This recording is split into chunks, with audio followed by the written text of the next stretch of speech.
말씀 보시겠습니다. 신명기에서는 계속 하나님을 사랑하라 이렇게 명령을 하십니다. 하나님을 사랑하라. 그런데 하나님을 사랑한다는 말은 어떤 말일까요? 어떤 것을 하면 하나님을 사랑한다고 우리가 말할 수 있을까요? 사랑이라는 단어를 국어 사전에서 찾아보면 몹시 아끼고 소중히 여기는 것이라고 나와 있습니다. 몹시 아끼고 소중히 여기는 것. 사랑이라는 실체가 뭘까요? 오늘 본문에서는 애배한다라고 표현됩니다. 그래서 하나님을 사랑하는 사람은 하나님을 애배하는 사람입니다. 하나님을 온전히 바라보고 높이는 것이죠. 그래서 10계명의 1계명도 너는 나 외에는 다른 신들을 내게 두지 말라. 분명하게 말씀하시죠. 오직 한 사람을 사랑한다고 말하잖아요. 그래서 사랑을 여러 사람 할 수 있는 건 아니잖아요. 그렇죠? 그래서 우리가 하나님을 사랑한다. 이 말은 오직 하나님만을 붙들겠다. 하나님을 의지하겠다. 하나님만을 예배하겠다. 이런 어떤 의미가 되는 것이죠. 어떻게 하나님을 예배할 수 있을까? 중요한 이슈가 되는 거죠. 하나님을 사랑하는 사람은 하나님을 예배하는 사람인데요. 첫 번째로 1절부터 4절까지에 보면 너희가 그 땅에 들어가게 되면 너희가 차지하게 될 땅, 가나안 땅에 들어가면 거기에서 우상들을 다 파멸하고 다 헐고 깨트리고 불사르고 찍어서 멸하라고 이야기합니다. 그래서 우상들을 완전히 없애라고 이야기하는 거죠. 우상이 뭡니까? 하나님 외의 것이죠. 즉 우상을 숭배한다는 것은 하나님보다 더 사랑한 것, 그렇죠? 하나님께서 싫어하는 것이죠. 나만 사랑해야 되는데 나하고 불같이 사랑을 해야 되는데 다른 것에 눈길을 돌리는 거죠. 이걸 굉장히 싫어하시죠. 그것이 쉽게 말하면 죄죠, 죄. 우상을 숭배하는 것이 죄라는 것입니다. 그래서 우리가 예배할 때는 철저하게 회개를 해야 됩니다. 우리가 예배에 나오기 전에 또 예배에 나와서 첫 자리에서 우리가 반드시 해야 될 것이 바로 회개죠. 죄가 우리 안에 있으면 이 예배 자체가 되질 않습니다. 하나님보다 더 사랑하는 것이 내 안에 가득히 있을 때 그것은 온전한 예배가 될 수가 없는 거죠. 그래서 예배 자리에 와서는 반드시 해야 될 일, 첫 번째 일이 바로 회개하는 거죠. 그래서 어떤 분들은 혹시 내가 기억하지 못하는 죄까지도 용서해 주십시오. 이렇게 회개하는 분들도 있죠. 그만큼 예배의 첫 스타트는 바로 회개로부터 시작됩니다. 우리 안에 죄가 있으면 하나님께 절대 예배를 드릴 수가 없죠. 오늘 본문에서도 파멸하고 헐며 깨트리며 불사르고 찍어 멸하라. 엄청나게 강한 용어를 쓰거든요. 그래서 죄가 우리 안에 들어왔을 때 철저하게 그것들을 회개를 통해서 정결하게 돼야지 바로 예배를 할 수 있다고 성경은 말씀을 합니다. 그래서 온전히 우상을 멸하고 회개하는 것들이 필요하죠. 죄가 뭡니까? 죄. 일반 세상 사람들도 죄하면 도둑질하는 거, 살인하는 거, 이런 것들을 주로 떠올리죠. 그런데 오늘 죄에 대해서 정확하게 이야기하는 것은 우상을 따른다. 즉, 하나님 대신에 사람을 따르고, 하나님 대신에 세상의 힘을 따르고, 하나님보다 더 좋아하는 것들, 더 힘있어 보이는 것들이 있는 거죠. 특별히 눈에 보이는 것이 훨씬 더 매력이 있습니다. 하나님은 보이지 않잖아요. 보이지 않는 하나님보다는 내가 가지고 있는 것, 내가 볼 수 있는 것, 내가 지금 당장 쓸 수 있는 것, 돈이라든가 자녀라든가 남편이라든가 아내라든가 다 우상이 될 수 있는 요소입니다. 실제로. 그래서 내 눈에 보이니까 훨씬 더 매력적이죠.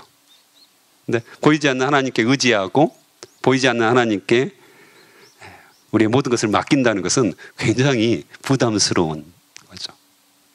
그래서 사람들이 죄를 짓습니다. 하나님보다는 먼저 내 힘을 믿는 거죠. 하나님보다는 먼저 내 주변 사람들의 도움을 요청합니다. 하나님보다는 현대 과학기술을 더 의지하는 거죠. 당장 기도하기보다는 병원에 가서 약을 사 먹는 것을 더 좋아합니다. 물론 우리가 병원에 가고 약을 사 먹는 것은 당연한 거죠. 중요하죠. 하나님이 그것도 주셨거든요. 하지만 우리가 하나님을 의지하지 않는 상태에서 그것에 철저하게 의사가 나의 병을 낫게 해줄 거야 이렇게 하고 그 일들을 한다면 그 자체가 우상이 되는 겁니다. 죄가 되는 거죠. 그래서 예배할 때는 철저히 회개하라. 이것이 중요하고요. 또한 예배할 때 중요한 것은 5절에 보면 오직 너희의 하나님 여호와께서 자기의 이름을 두시려고 너희 모든 지파 중에서 택하신 곳인 그 계실 곳으로 찾아 나아가서 라고 말씀을 합니다. 그래서 택하신 곳이라는 단어들을 계속해서 볼 수가 있는데요. 11절에서도 택하실 그곳으로, 14절에서도 여호와께서 택하실 그곳에서 번제를 드리고 18절에서도 오직 내 하나님 여호와께서 택하실 곳에서, 택하신 곳에서 예배를 지금 드리라고 말을 합니다. 우리가 예배의 장소를 하나님께서 분명하게 제시를 하신 거죠. 택하신 곳, 하나님께서 이미 말씀하신 곳, 하나님께서 지정하신 곳이라는 것이죠. 즉 우리 임의대로 예배를 드려서는 안 된다는 것을 의미합니다. 하나님께서 택했다는 말은 거룩하게 구별됐다는 의미가 있죠. 그리고 하나님께서 원하시는 곳이라는 것을 의미합니다. 그 반대말이 8절에 나와 있는데 우리가 오늘 여기에서는 각기 소견대로 하였거니와 자기 뜻대로 했다는 겁니다. 자기가 원하는 곳에서 자기 원하는 시간에 그렇게 했는데 그러지 말고 하나님께서 택하신 곳, 그 계실 곳에 찾아 나아가서 예배하라고 이야기합니다. 코로나 시대를 맞이하면서 많은 사람들이 유튜브로, 줌으로 예배를 드렸습니다. 물론 아주 좋습니다.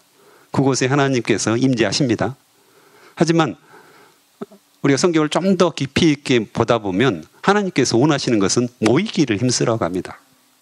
모이기를 힘쓰라고 합니다. 그날이 가까울수록, 종말의 때가 가까울수록 모이기를 힘쓰라고 말합니다. 그래서 하나님을 사랑하고 하나님을 온전히 닮아가고 싶은, 예수 그리스도를 닮아가고 싶은 사람들은 모이기를 힘쓴다는 것입니다. 그렇지 않은 사람들, 죄에 빠지고 하나님을 멀리하는 사람들은 모이기를 패한다고 이야기합니다. 즉 우리가 함께 모여서 하나님께서 택하신 곳에서 예배하는 것, 이게 굉장히 중요합니다. 그래서 오히려 교회라는 것은 공동체를 늘 강조하죠. 함께 하자, 함께 모이자.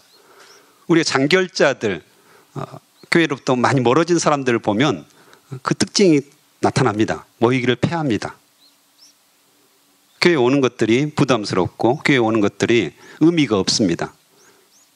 저 목사님이 무슨 말씀 하시는 거지? 목사님의 말이 목사님의 말입니까? 아니죠. 하나님께서 지금 성령을 통해서 말씀을 하시는데 그 말씀 하나가 떨어지면 내가 은혜를 받고 내 삶이 변하고 내 가치관이 변하고 이 모든 것들이 변하게 돼 있는데 그걸 목사님 말로 받아들이니까 잠이 오고 의미도 없고 교회에 문 밖을 나갈 때는 다 잊어버리고 이전의 방식대로 생활하게 된다는 거죠.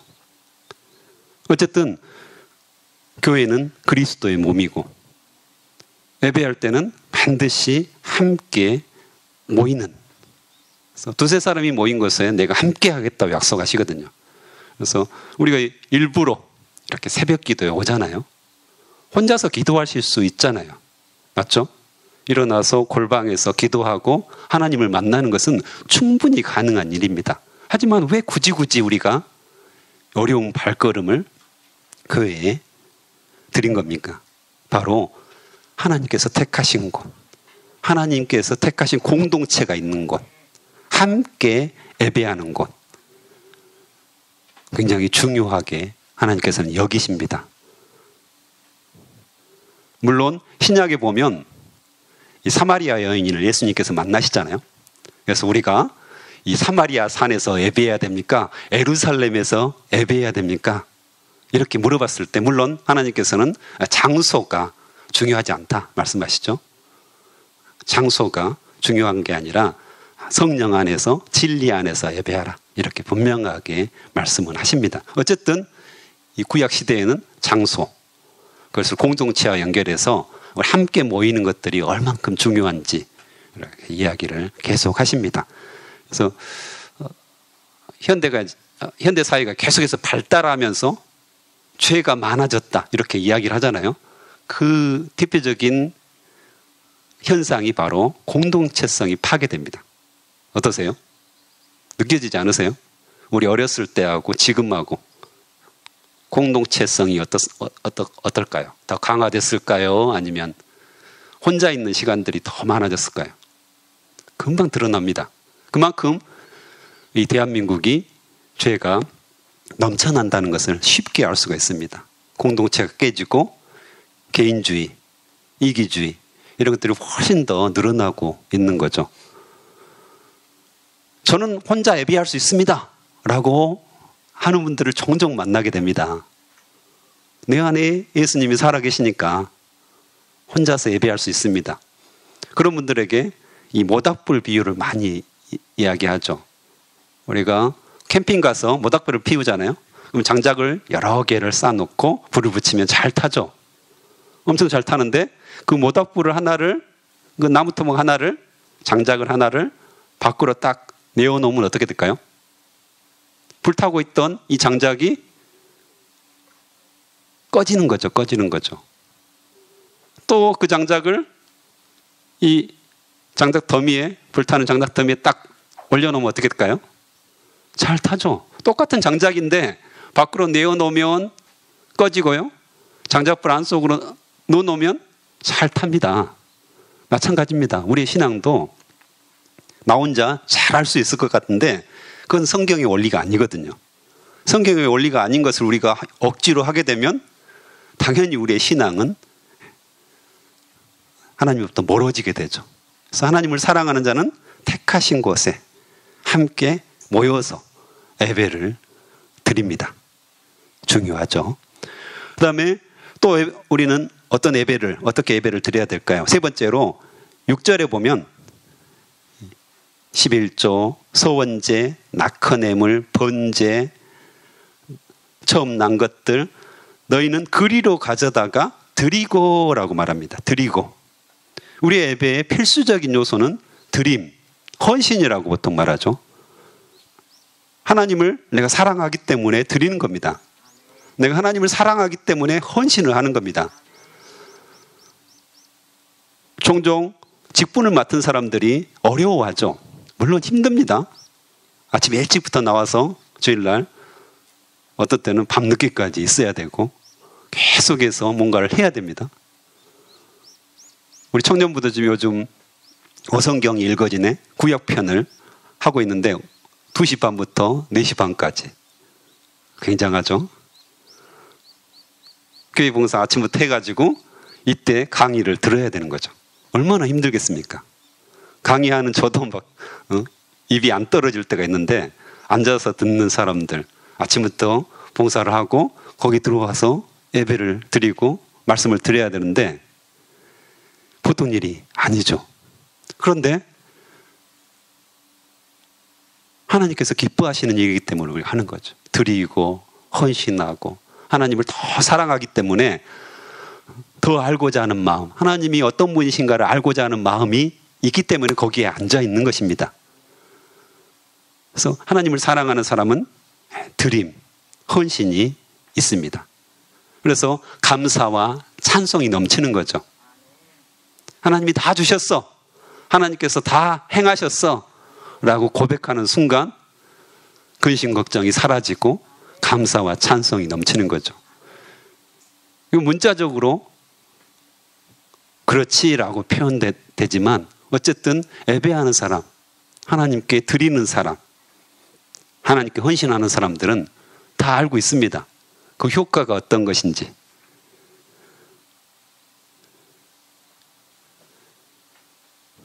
또한 네 번째로 7절에 보면 여호와 앞에서 먹고 즐거워한다고 말합니다. 여호와 앞에서 먹고 즐거워한다. 여호와 앞에서라는 말은 코람데오라고도 많이 들어보셨잖아요. 그래서 여호와 앞에서, 신약에서는 예수 그리스도 안에서 우리가 예배한다는 거죠. 가나안 땅은 어떤 땅이라고 말씀하시죠? 학가다에서 여호와의 눈이 그 위에 있느니라 말씀하시죠. 여호와께서 늘 지켜보고 계시다는 거죠. 그분 안에서, 그분 앞에서 우리가 예배해야 한다는 것입니다. 예수 그리스도를 중심으로 우리가 예배를 해야 된다는 거죠. 우리가 예배의 자리에 왔을 때 하나님께 나아가는 자리에 우리가 앉아 있을 때 우리 혼자 거기에 있는 것이 아니라는 것입니다. 하나님께서 우리 앞에 계시고 우리 곁에 계시고 우리 함께 예배하는 그 자리에 오셨다는 것이죠. 임마누엘. 그것도 참 상상해서 예수님이 내 옆에 계신 것처럼 생각하고 제가 예배를 드려야 됩니까? 이렇게 또 말씀하시는 분들이 있어요. 그런데 하나님은 말씀이라고 이야기하시잖아요. 결국에는 하나님 앞에서, 여호와 앞에서 예배한다는 것은 말씀 중심의 예배를 말하는 겁니다. 늘 말씀이 그 안에 있어야 되는 거죠. 말씀을 통해서 우리가 하나님을 발견할 수 있고요. 말씀을 통해서 나를 비추어 볼 수가 있습니다. 그래서 예배하는 자리에는 반드시 말씀이 있는 거죠. 그래서 말씀을 읽고 묵상하고 학가다하고 통독하고 이 자체가 예배에 있는 겁니다. 그래서 그 말씀으로 말미암아서 하나님을 알게 되고 나를 비춰보는 그런 아름다운 역사들이 일어나는 것이죠. 그래서 우리가 큐티하는 거 너무 중요합니다. 너무 소중합니다. 매일 아침마다 또 새벽기도 끝나고 나서도 계속 하실 거잖아요. 적어보고 그러한가 하여 또 상고해보고 하나님이 어떤 분이신가 한번 다 살펴보고 이런 자체가 우리에게 큰 의미가 있다는 것입니다. 마지막으로 예배에 어떻게 해야 되는가? 7절 하반절에 보면 너희의 하나님 여호와께서 너희의 손으로 수고한 일에 복 주심으로 말미암아 너희와 너희의 가족이 즐거워할 거다 이렇게 이야기하고요. 12절에도 보면 더 좀 늘어나죠. 너희와 너희의 자녀와 노비와 함께 즐거워하고 레위인도 그렇게 할지니라 이렇게 이야기하고 하시거든요. 그래서 예배를 통해서 가족이, 그렇죠? 그 다음에 이웃이 함께 즐거워하고 기뻐한다고 말씀을 하십니다. 그래서 말씀이 들었을 때 1차적으로 가정이 행복하게 됩니다. 그래서 요즘 가정 예배를 굉장히 강조를 하잖아요. 할 수만 있다면 여러분들이 주일 예배 또 새벽 예배 많이 나오잖아요. 의미가 있습니다. 그렇지만 좀 더 확대를 했으면 좋겠습니다.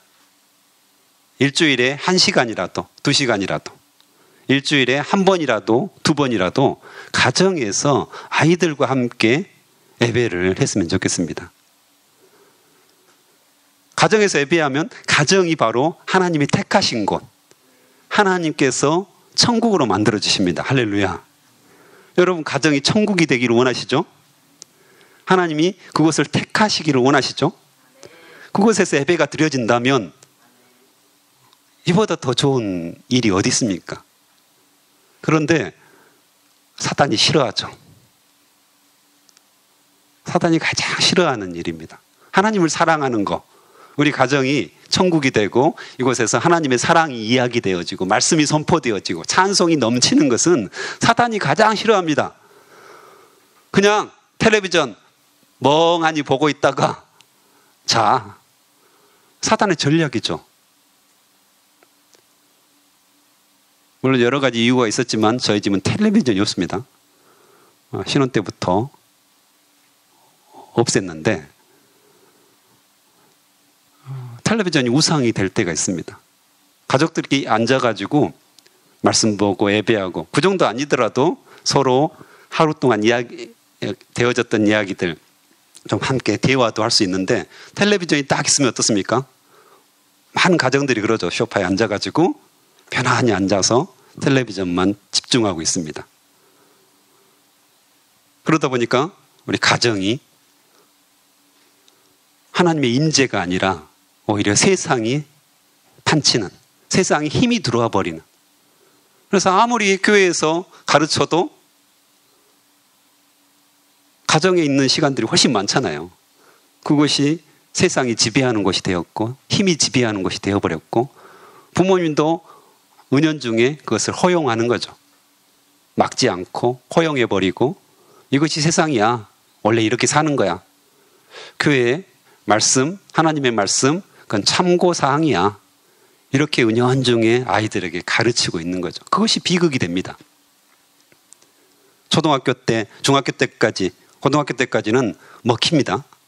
괜찮습니다.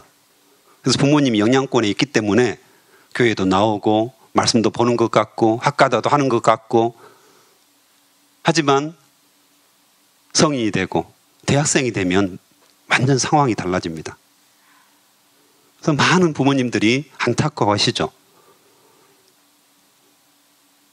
어찌 보면 가정이 회복되지 않는, 가정이 예배로 회복되지 않는 것 때문에 훨씬 더 어려움들을 겪는다는 것입니다. 그래서 우리가 다시 한번 교회에서 가정예배, 또 통합예배, 세대 통합예배를 통해서 좀 더 회복되기 원하는 부분들이 있습니다. 우리 교회 참 좋은 교회입니다. 제가 늘 자랑하거든요. 우리 간사님들한테 또 많이 만나는 사람들한테 우리 교회 참 좋은 교회다. 어르신들이 제자반을 하고 함께 성장하고 리더를 계속해서 키워내는 교회다. 그런데 우리가 여기에 머무르면 안 된다는 겁니다. 세대 통합 예배를 통해서, 가정 예배를 통해서 좀 더 하나님께서 원하시는 그런 모습, 하나님을 더 사랑하고자 하는 간절한 몸부림, 우리 자녀들에게, 우리 다음 세대들에게 우리의 그 아름다운 신앙, 이것을 전수하고 우리가 이렇게 예배했다. 나는 이렇게 예배하고 있다. 너도 나와 함께 하지 않겠니? 좀 더 선명하게 드러나고 이런 부분들이 우리에게 더 필요하다는 것입니다.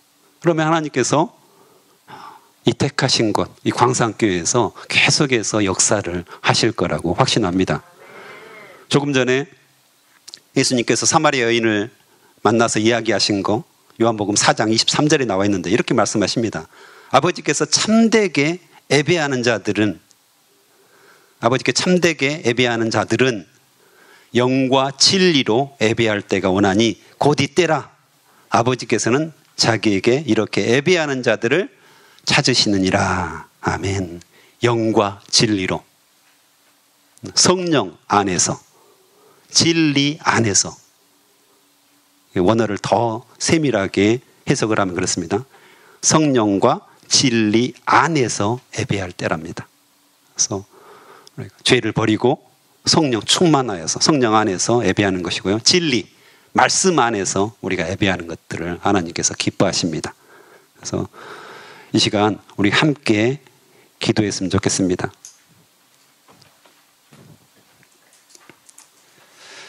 하나님 아버지 감사합니다. 하나님을 사랑하는 자는 예배하는 자라고 말씀하셨는데 우리 예배를 다시 한번 이 시간 점검해보게 도와주시옵소서. 과연 우리는 철저하게 회개하고 성령 충만한 가운데 예배하고 있는 것인가? 또한 모이기를 힘쓰며 하나님께서 택하신 곳에서 온전하게 예배를 드리고 있는가? 늘 점검하게 도와주시옵소서.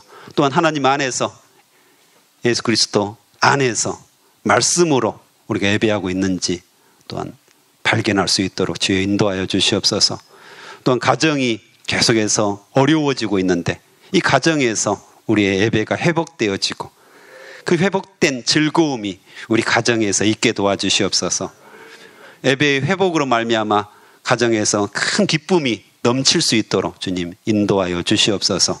오늘 말씀하신 것들 우리가 철저히 기도하고 주님 다시 한번 우리를 점검하고 아버지 새롭게 되어지기를 원하오니 주여 은혜를 베풀어 주시옵소서.